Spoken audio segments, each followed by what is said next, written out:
embora seja especializado, não é isolado. Não. Né? Porque o agro ele é afetado por tudo. Uma das coisas que, de forma leiga, até tem essa impressão, é o quanto que o agro é afetado por aquele efeito cadeia, né? Do ganho, ele ser multiplicado pelo atravessador, né? Isso é uma coisa que o Brasil, infelizmente, ele não dá conta de resolver, né? E que a reforma tributária talvez vá pressionar ainda mais a questão do agro, até porque é uma reforma tributária meio aberta, meio indefinida, né? No futuro. Qual a preocupação que a gente pode ter, principalmente para essa região do Brasil, que tem um mercado consumidor menor, né? E é muito ligado ao agronegócio, com relação a essas transformações aí que possam estar vindo nesse Brasil novo, um Brasil que tem, por enquanto, não sido muito amistoso com o agro nesses últimos 2 anos, né? Danilo, muito pertinente sua pergunta e puxa um gancho inicial quando você falou da questão da dificuldade que hoje o produtor tem. Antes eram famílias que tomavam conta de suas propriedades, certo? E se você começar a reparar, está voltando isso, tá? Me delongaria muito, contaria uma história para chegar onde eu quero, mas hoje, devido a tudo que vem ocorrendo, especialmente nesses últimos 2 anos, essa reforma tributária da maneira que está afetando e vai afetar cada vez mais o produtor e o empresário rural. Primeiro ponto que ele deve se preocupar para proteger seu patrimônio, mas antes disso, para ele já planejar uma sucessão daquele patrimônio, a gente tem falado em holdings rurais. A holding nada mais é do que aquela empresa familiar, com aspas. E não é só para gigantes do agronegócio, de jeito nenhum. É para todo mundo. Né? Hoje, pequenos grupos, pequenas famílias, núcleos familiares pequenos, com 1, 2 filhos, enfim, ele já tem que se preocupar com isso. Mas só para o planejamento familiar, planejamento sucessório? Não. A ideia principal, pelo menos que eu vendo aos clientes, é que seja um planejamento sucessório. Vou te dar um exemplo antes de dar prosseguimento. O que é mais barato hoje? Você pagar 6% de ITCMD, que é o Imposto de Transmissão Causa-Morte, no caso do inventário, né, quando o patriarca ali falece e deixa os bens, você pagar 3% de imposto de doação, vamos supor que ainda existe a situação de pai vivo e quer doar metade do seu patrimônio, porque a lei estipula esse limite para seus filhos, ou você pagar 2% de ITBI, de um possível ITBI na constituição de uma holding, que nada mais é de uma maneira bem didática, que bem simplória para que seja entendido, forma-se uma empresa, uma pessoa jurídica, o produtor rural ali estabelece um valor X de capital social, ele integraliza aquele capital subscrito com o seu patrimônio, sua fazenda, sua propriedade ou propriedades, coloca os filhos de sócio.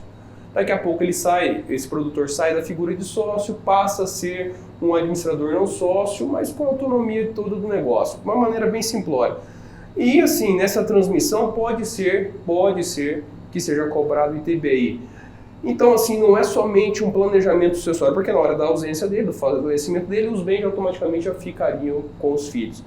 Ele pode formar, a partir daí, um plano de negócio. Levar para uma instituição bancária para conseguir mais recursos. Ele pode, a partir daí, fazer, a partir da hora que ele constitui essa empresa, adota ali um regime de tributação, então ele já faz o planejamento tributário. Existem alguns mecanismos, alguns remédios extrajudiciais e judiciais, que vai depender da orientação do bom advogado, que pode salvar um patrimônio, pode salvar uma família. Então, eu queria deixar... É muito pertinente hoje a realidade de uma família, de um empresário rural que quer se perpetuar, ou quer levar o seu patrimônio adiante aos filhos, com esse impacto econômico que está acontecendo, com esse impacto econômico tributário que está acontecendo, que ele tenha consciência de montar uma holding. Agora, uma pergunta final que também envolve os dilemas do nosso país, né? Onde é um país que, nesses rankings, onde complicabilidade de se fazer negócios, o Brasil sempre está lá atrás, né? Por conta da questão tributária, por conta do ambiente de negócios, questões políticas também, não é um país dos mais agradáveis no mundo para se fazer negócio. Eu queria saber do senhor, que é alguém que estuda essa área, que olha a parte tributária, que olha o direito agrário, o que ainda daria para ser feito com relação à legislação que ajudasse a facilitar mais a vida do produtor rural, para ele poder levar o seu negócio com mais tranquilidade, produzir mais e ajudar, visto que é um setor que ele é fundamental na balança comercial brasileira, né? Quando o agro vai bem, o Brasil vai bem. Quando o agro vai mal, é um sinal que o Brasil não está muito legal. Danilo, no âmbito de simplificar as coisas, né? Exato. O produtor rural realmente, o empresário rural, ele precisa ser visto com outros olhos. Aqui não quero ser partidário, enfim, sem entrar nesse mérito, mas realmente ter uma legislação, criar incentivos fiscais, criar incentivos tributários, criar incentivos de negociações, renegociações de dívida, a exemplo da recuperação judicial. Também não vou entrar, não me delongar sobre esse assunto, mas ver que o agro hoje o que representa para a economia de um estado como Mato Grosso do Sul, para um país como o Brasil, o que nós exportamos e o que nós importamos, melhor ainda sobre o produto que a gente leva para fora, que alimenta o mundo. Então o produtor rural ele precisa ser dado esse respeito a ele. E nesses últimos anos, o produtor rural vem tropeçando por questões, obviamente, não só econômicas, também questões climáticas, mas que se somam. Então tem que ser dado uma atenção especial, porque quando ele conta com um fator sorte, eu preciso criar mecanismos de previsões, leis, para falar, olha, se acontecer isso, ele vai estar coberto com aquilo, se acontecer aquilo outro, e incentivos. Dispositivos que já tem em outros lugares do mundo. Que já tem em outros lugares do mundo. Nos Estados Unidos, na França, na Itália. Bem lembrado, subsídios.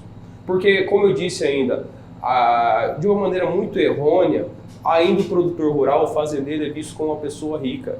Lê do engano. Logicamente que existem aqueles impérios, mas são pouquíssimos. Logicamente que existem aquelas fazendas, aqueles latifúndios imensos. Como tem qualquer atividade, né? Como tem qualquer atividade. Vai ter alguém lá que se destaca e que tem lá uma condição muito melhor. E o fato é o seguinte, se continuarem apertando o produtor como vem apertando, justamente só vai sobreviver aqueles maiores, que vai comprar a propriedade daquele menor ao preço que ele quer.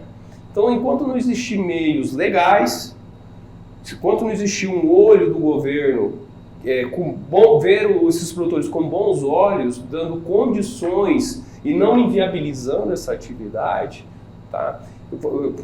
Só para você que a gente possa entender de uma maneira bem simples, também bem didática, eu vejo o Brasil, vejo o estado de Mato Grosso do Sul como um mecanismo de relógio. E o produtor rural, ele é uma engrenagem daquele mecanismo.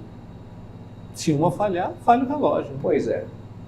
Então a gente não pode inviabilizar aquele mecanismo.